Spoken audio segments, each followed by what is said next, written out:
Good morning, everyone. Let's talk about hope. And beyond just talking about hope today, I want to listen about hope. I want to listen to what you have to say about hope.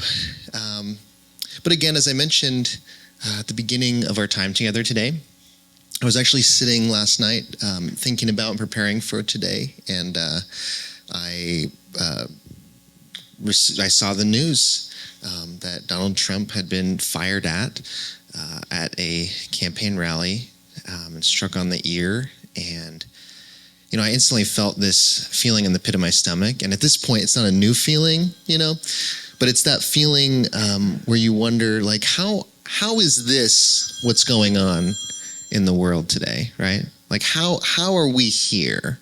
How is this the news, right? How is this kind of our daily lives now? And as much as I think it's important to acknowledge these feelings, like I said, this isn't a place to bury our head in the sand. It's a place to be real about what we're feeling, what we're experiencing. But I know for myself, I also don't want to live the rest of my life from the pit of my stomach. I want to find spaces within myself and within my world and my community where I can practice hope, because I think it's something we need to practice. It isn't just something that appears, right? We need to work at it. We need to do our reps, because it feels like we're losing our ability in this world to communicate from a hopeful place. Just me, or does anyone feel that way?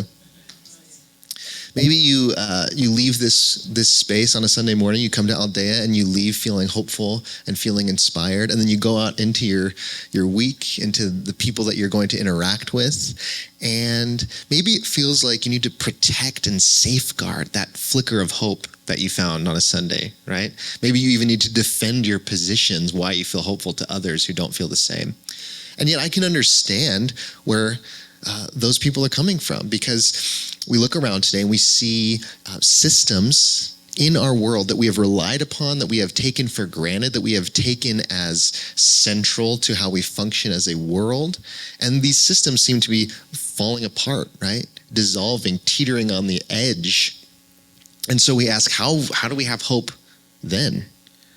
And what if they do completely fall apart, right? What if some things that we have completely taken as a given in our world collapse? What then? What would hope look like then?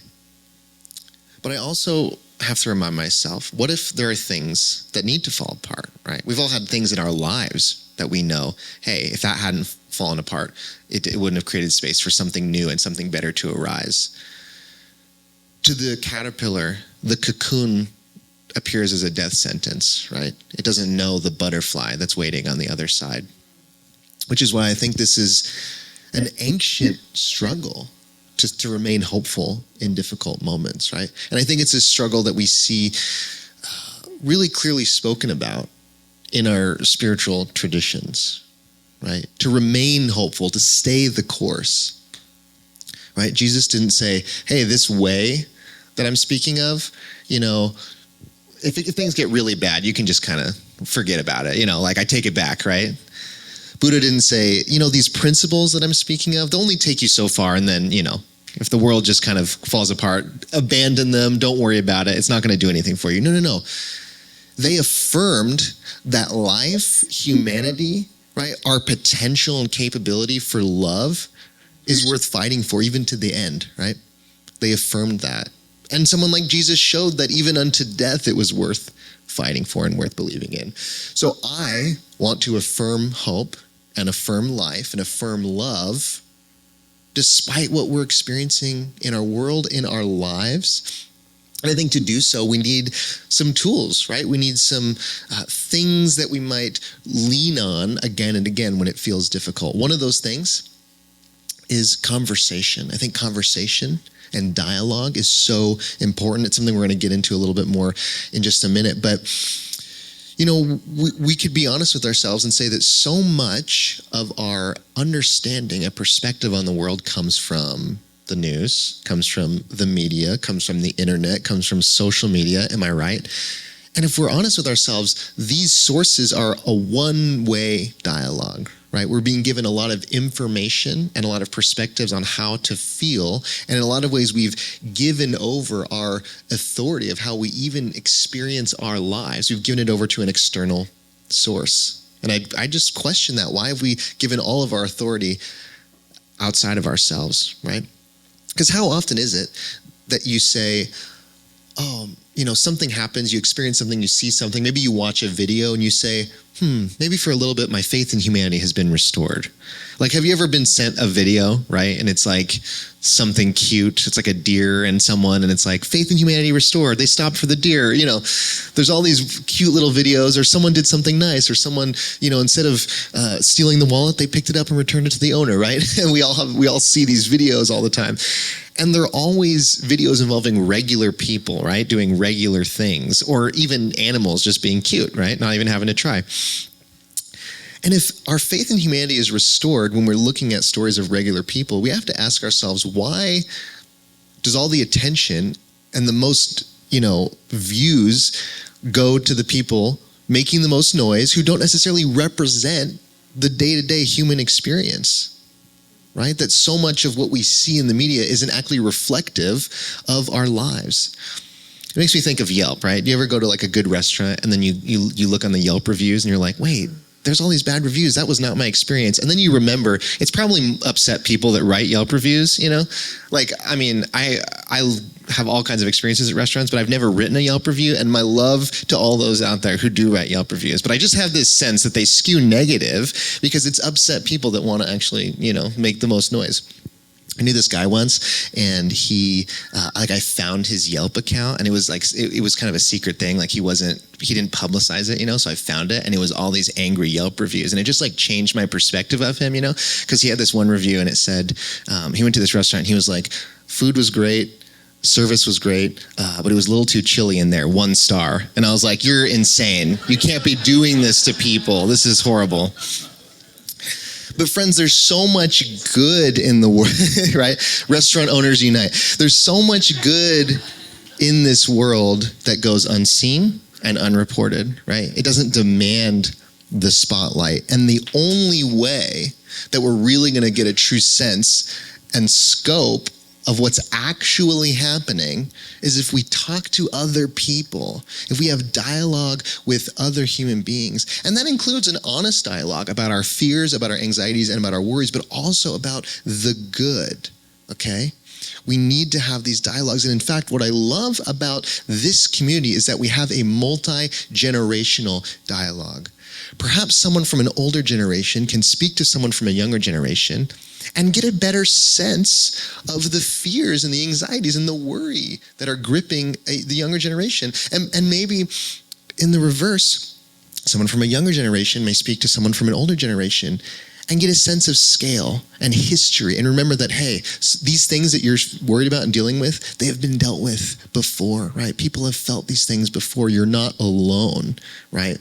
Which takes me to my next tool for hope, which is context, right? These conversations give us context for the world that we're actually living in, and a recognition that some of the things that we're struggling with now have always been there. They've always been a part of our world, right?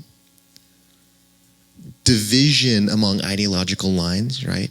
A gap between the rich and poor. These are things that have always existed on some level. And our spiritual traditions, they don't ignore this fact. They speak to this fact. We have to remember that, most of the wisdom texts from the different various spiritual traditions that you may come here to have been influenced by, they come from the ancient world. And if we're honest, the ancient world in so many ways was more difficult than the world we live in today. Life expectancy far lower, prevalence of war and famine far higher. And don't get me started about the toilet situation in the ancient world.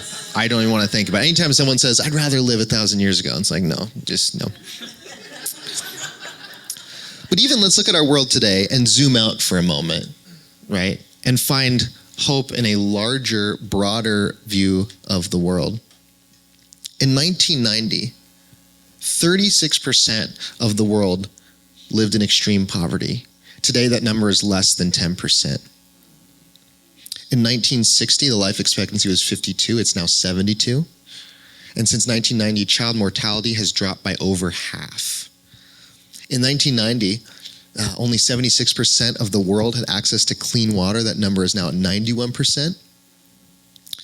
In 1990, 18.6% of the world was experiencing malnourishment due to hunger, and that number has dropped to 8.9%. So while we might feel hopeless and overwhelmed in certain areas, we must be honest with ourselves and zoom out and recognize that there are multiple dimensions among which hope lives. It does not merely live in one sector and one space. There may be things that are really difficult and challenging in one area and aspect of our lives and very hopeful in other areas of our lives or other areas of the world. So which is why we benefit from this context. And if we make that decision to focus on that, to broaden our perspective, what we're really doing is engaging in this third tool, which is the choice of hope. But I believe that hope is always a choice.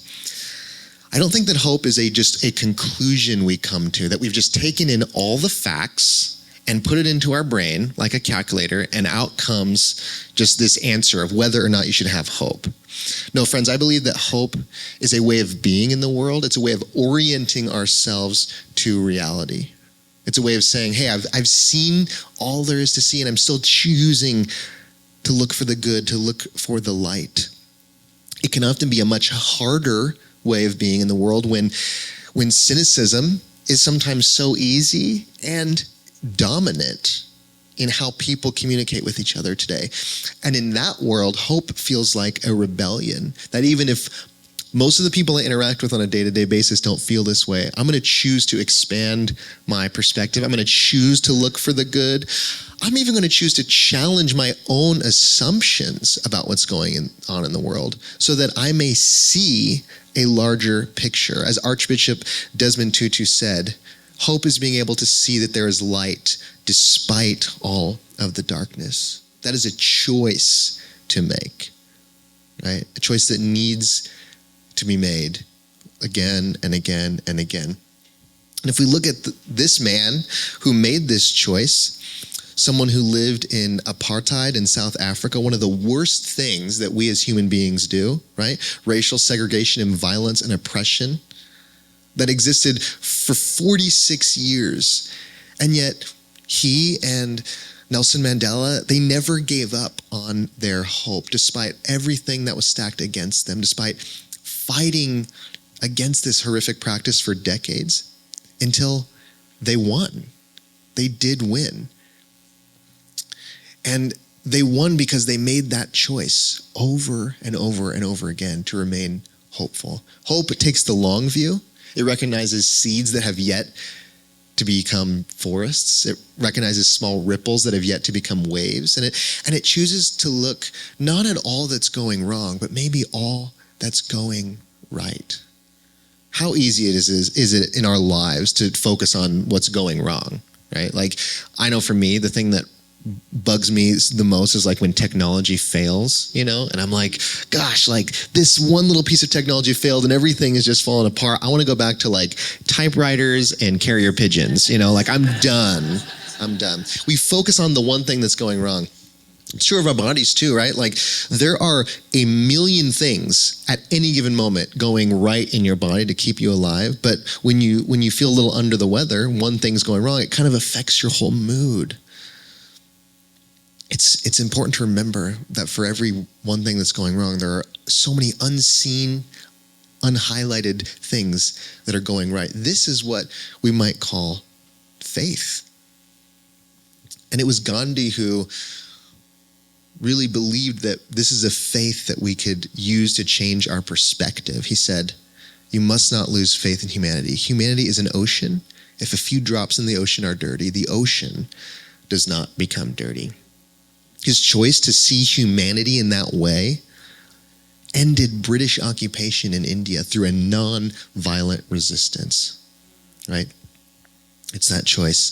And so, here are tools, again, for hope.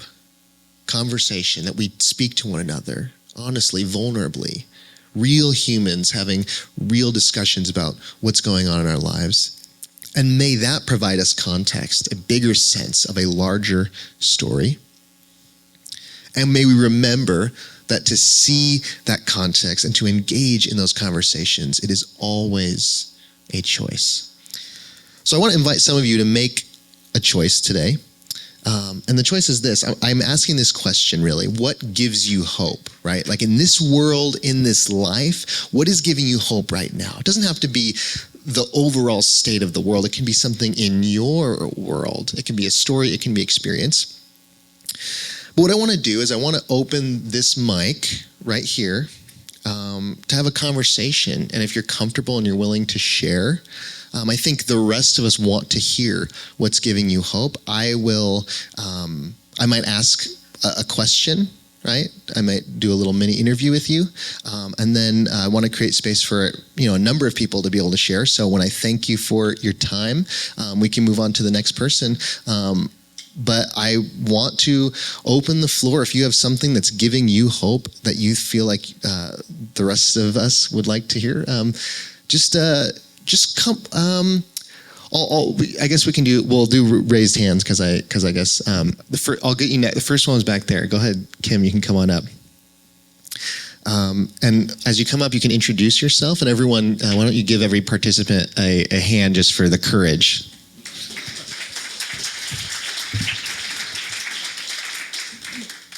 Hi, so I'm shorter than that, Jake. I'm Kim Bingham, and I've been here for many years. And I can think of two things right now that are giving me hope. One is that about 4 years ago today, there was no one in this building. And then about a year after that, we had about 8 people. And so Sunday after Sunday, it's just been beautiful to see. People here and inspiration, and Jake, and getting to love this community brings me hope and reminds me that there is so much good and beauty in the world. So that's one thing. The other thing is I have a granddaughter who's 6 and a step grandson who's 3, and my daughter had a baby a week ago. So how can I not have hope when there's a new little baby nearby? So, and the new baby is all this potential and possibility. So when you think about this life that has so much yet to unfold, what is some hope there for the baby that you have? I hope that the world does improve in some realms. I hope that we continue to try to work on loving one another and repairing our world and the climate and a lot of things for the future. I see him smile. He already had was probably just gas or whatever because he's only a week old, but seeing that baby smile, it makes things all right with the world for that moment. So it brings hope. It reminds you that there is something bigger than all of us. Yeah. And it's like an orchestra working together. My mother-in-law died 2 weeks ago, and then a new baby came in. So like life is like a symphony. And it seems to be leading us in a particular direction. When thinking about hope for just this world that the baby is coming into, I'd also, just think for a second, like when it comes to an understanding of mental health, right? An understanding of maybe spirituality, an understanding of how we ought to treat one another. How many of you think that the world that you were born into maybe was a little bit further along than the world of your parents and grandparents in some realms, right? In some ways, right? That there's always, even though we kind of ebb and flow, there's always some movement. We're talking about mental health in ways that we never have. We're talking about, only a few hundred years ago, we said, hey, no more to slavery, right? So we're going in a particular direction. We're improving in certain ways, generation by generation. So that's the hope that I have for your grandchild as well. So thank you, Kim. Thanks. Alyssa, I saw you next.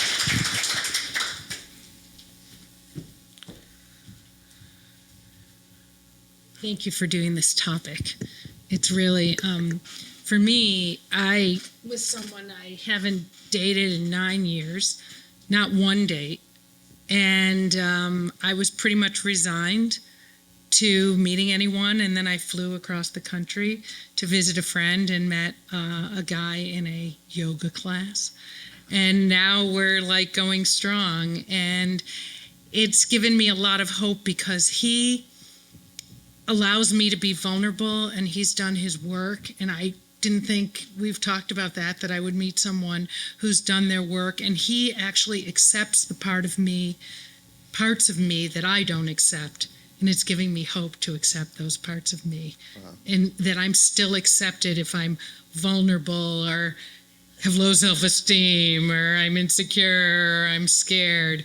And he cares for me more because of it. So that gives me a lot of hope. Was this experience at all expected? No. What does that feel like to have something crash into your world that you weren't anticipating? Well, it's a tidal wave, but it's kind of moved into a slow little ripple of joy. And I'm hopeful that it will last. There's that whole little, thing in the back of my head. But yeah, it was a total God shot. Yeah. Yeah. How often does hope find us when we're least expecting it? Right? So if you find yourself looking out at the world or your life, not expecting any form of hope, maybe that's the most ripe time, right? It's true. I was totally, my antennas were in, and no one had even looked at me. And no matter what happens moving forward, the joy that you have now is real. It's valuable. It's beautiful. It's opening something up in your soul. And the way that you're speaking of being vulnerable and being seen, that you carry with you no matter what. So I just want to affirm that. Yeah. Thank you. Thank you. Awesome. All right, I'll get you. It's just a race. It's just a bit. You're next. One hand follows another. Go ahead. That was Alyssa. And go ahead and introduce yourself when you come up. Hi. I introduced you kind of. So Is this thing on? yeah. Anybody out there from Toledo? Never mind. Oh, really? Okay. Sorry. I told you not to get me up here, but you did it anyway. Anyway. You did. Carolyn and I go to the mall frequently, have a Starbucks, sit and talk, and watch people. Beautiful thing, the most beautiful thing in the world is these little kids nowadays. I see them come by the table, and without fail, 99% of them will look at us. They lock eyes on us and smile, and they wave. Or they get just this big smile, and it's like, I see so much hope in those little faces because of who they're going to become. I mean, yeah, they're unspoiled right now, but still, I just see kids nowadays, they seem to be so much more evolved. I see them so much more aware. And I had a conversation with a dad the other day. I just stopped him because I couldn't help it because he's caressing his little girl. And I said, enjoy those moments because they grow up so fast. And I said to him, I want to tell you that what I really get hope from in this world today is the way fathers are so much more involved with their children. I see it all the time. I see more dads holding their kids and stuff, and pushing them in the buggy and the whole thing. Anyway, one more thing. Yeah, please. If anybody ever seen the movie Love Actually? Yes. Beautiful movie. The first scene in that movie, you know what?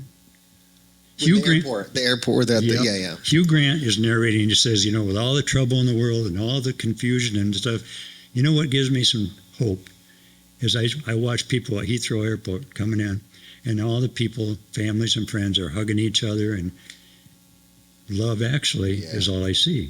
Is that the theme of the movie. And anyway, that's Next time you fly somewhere, just take a moment and look at people receiving each other, people seeing each other after long periods of time, those hugs, right? I've been trying to notice that more when I'm getting dropped off at the arrivals, thing, and you're like, oh my gosh, get my bag, go, the police are going to come and tell me to move my car. But no, take a second and like Doug said, and take that in. Also, speaking to your appreciation of the children, I was reminded there's this beautiful line in the song, What a Wonderful World, and it always kind of throws me for a loop because it's really trippy if you think about it. But it says, I hear babies cry, I watch them grow, they'll learn much more than we'll ever know.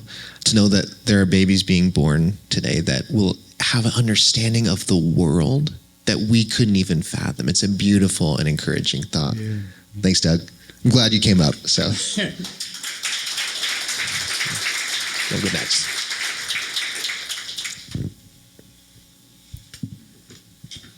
Hello, I'm Dennis. Sometimes it seems like there's not a lot of reason to have hope. We're all going to die. But in Buddhism, they say death is the greatest teacher. And I thought about that a lot, and it's obviously true. The other thing that gives me hope is when people say we need to save the planet, you guys, we don't need to save the planet. The planet's going to be just fine. In 10,000 years, I suspect we'll be gone, but the planet is going to be thriving and beautiful. So with those two perspectives, I'm going to die. The planet's going to be fine. I find that it focuses me down to the moment. And it really encourages me to just live in the moment.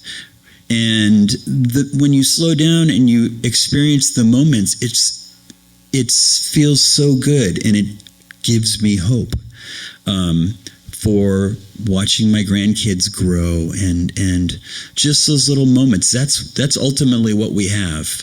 I'm not going to worry.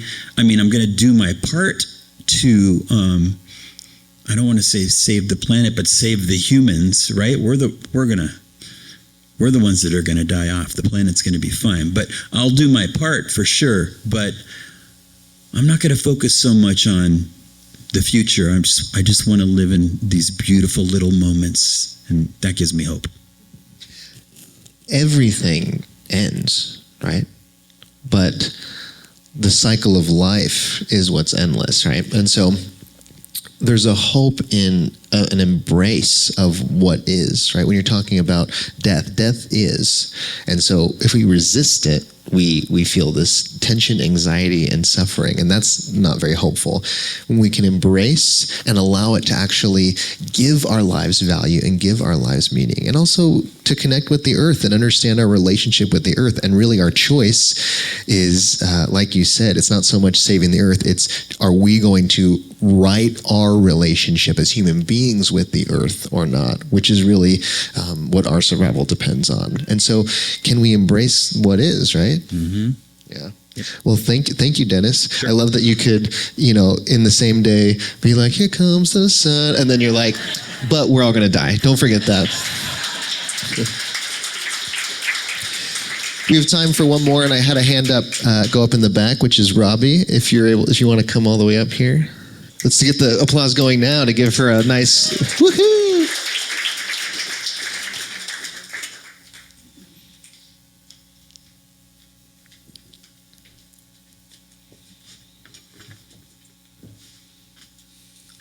So, what gives me hope is perspective.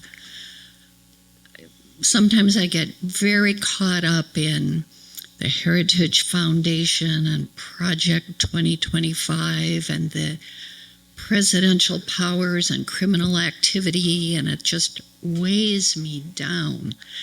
And I fear for the country and then for each of our ways of life.